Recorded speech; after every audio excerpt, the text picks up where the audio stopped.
उधर तकरीबन हर घर के दरवाजे पे इंडियन फोर्सेस जो हैं वो खड़ी हैं और ह्यूमन राइट्स की वायलेशन हो रही है। तो जैसे फॉरेन मिनिस्टर साहब ने कहा और जो स्टेटमेंट्स आप इंडियन आर्मी कमांडर्स की तरफ से देख रहे हैं कि वो इल्ज़ाम लगा रहे हैं कि पाकिस्तान की तरफ से अक्रॉस LOC इन्फिल्ट्रेशन हो रही है या अटैम्प्ट हो रहा है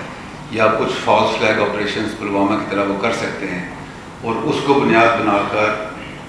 LOC के बाद पाकिस्तान की तरफ कोई एक्शन कर सकें। तो इस सिलसिले में मैं आपको ये बताना चाह रहा हूँ कि आपकी मुसल्लह अफ़वाज जो हैं वो तैयार हैं। LOC के ऊपर फोर्सेस पहले से भी मौजूद हैं, जितनी ज़रूरत थी सेफ गार्ड्स के लिए उनको रीइंफोर्स किया गया है और इंशाअल्लाह अगर कोई ऐसा मिसाइल वेंचर या अग्रेशन इंडियन फोर्सेस ने करने की कोशिश की तो आपकी सपोर्ट से फ़ौज पाकिस्तान उसका भरपूर जवाब देंगे। जिस किस्म के हालात हैं, जिस तरीके से मकबूजा कश्मीर की ह्यूमन राइट वायलेशन जो है दुनिया की नज़र में आ रही हैं, तो ऐसा कोई भी एक्शन अगर पाकिस्तान की तरफ से होता है इंडिविजुअली या किसी और तरीके से, तो हम ये समझते हैं कि वो पाकिस्तान से